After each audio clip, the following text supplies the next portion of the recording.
My countrymen, good evening.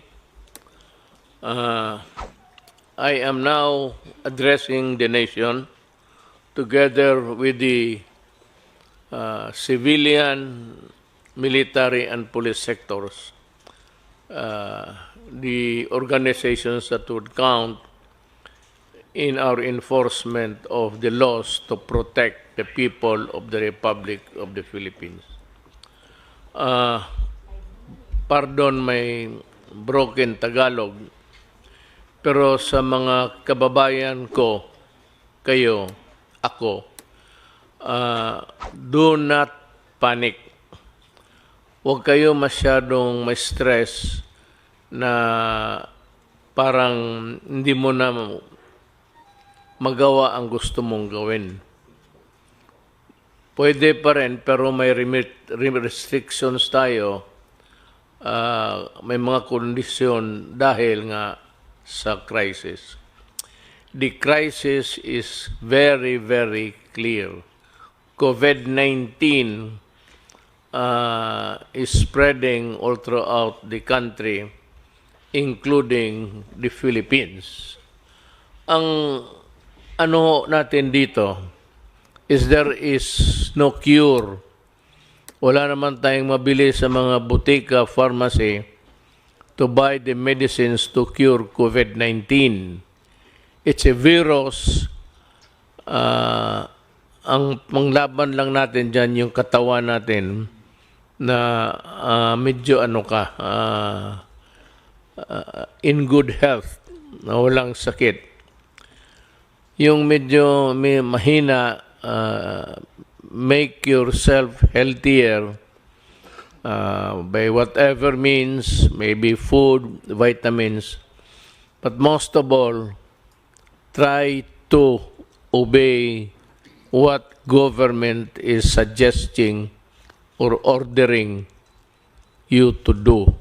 Meron ho kaming resolution ngayon, but maybe I will convert this into an executive order para masunod talaga lahat. Ang sinabi dito, ang una, ang resolution, is yung a province quarantine is advised when there are at least 2 positive COVID-19 cases belonging to different municipalities, component cities, or independent component cities in the same province. Ito ng national capital ng isang probinsya. Yun ang definition kung ano yan.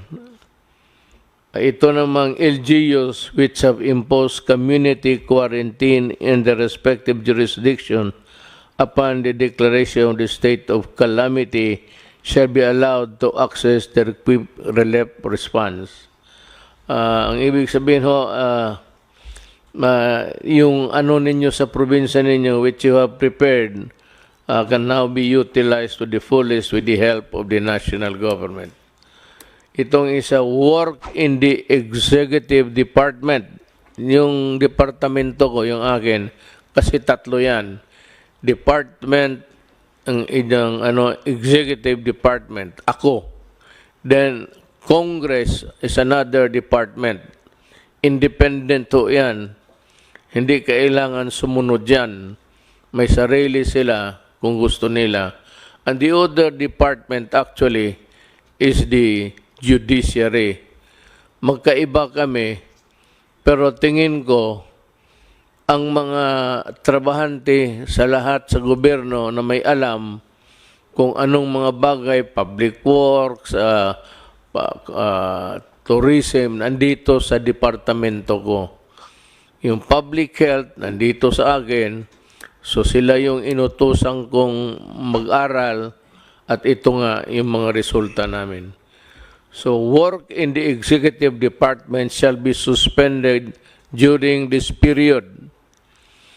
Walang trabaho, suspended sila, walang pumasok, without prejudice to the formation of skeletal workforces of government by government agencies in order to maintain the unimpeded delivery of services to the public.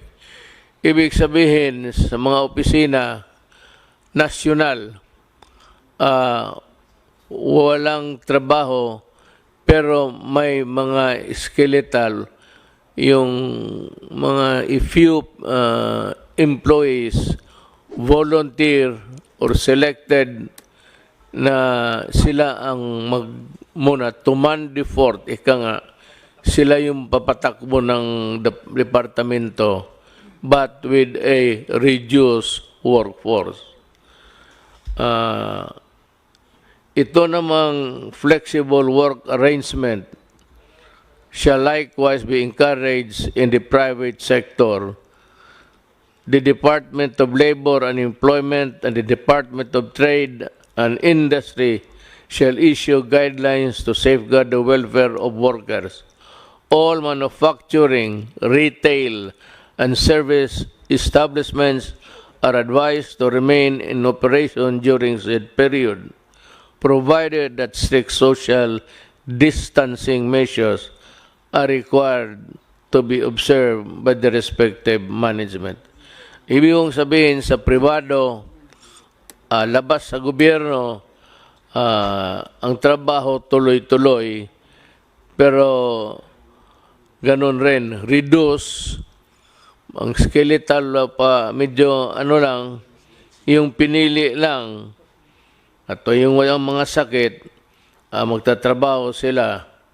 But ang may-ari ng factory o anong klaseng negosyo mo, warehouse, see to it that they are taken care of by their mga management. Huwag ninyong hayaan ang mga trabahante ninyo. Mass public transports, including the light rail transits, the metro rail transit, and the Philippine National Railways shall continue in operation.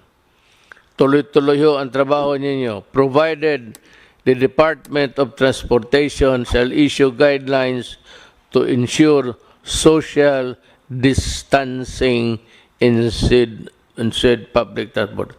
Ibig sabihin, tuloy-tuloy ang trabaho ninyo, pero ang social distancing, yung distansya mo to the other fellow, medyo malayo. Kasi pag nag-ubo siya o umatching, at least ang yung germs niya hanggang doon lang, hindi niya maipasa because there is the distance. Kaya it behooves upon the transportation department to come up with the guidelines based on what the health department orders. Lahat dito po, ang pinaka-importante, pinakatigas, ika nga, ang Department of Health. Kung ano man ang gagawin natin, kung anong iutos nila para sa atin, susundin talaga natin. Hindi ako, kung hindi si Dr. Duque ng DOH.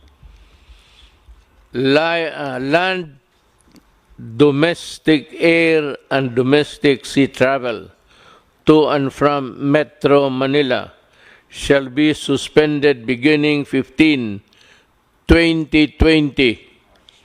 March 15, 2020, and to end on April 14, 2020 sa alas 12, subject to the daily review by the Interagency Task Force. So, walang lumipad, ang mga travel is limited, pero itong mga railways sa baba, okay yan. At the same time, observe again social distancing. Pero sa aeroplano po, beginning March 15, 2020, March 13 tayo ngayon? 12. March 15, midnight from it takes its force and effect. So tandaan ho ninyo yan. Pero subject again to review day to day. Tingnan namin kung ano ang nangyayari.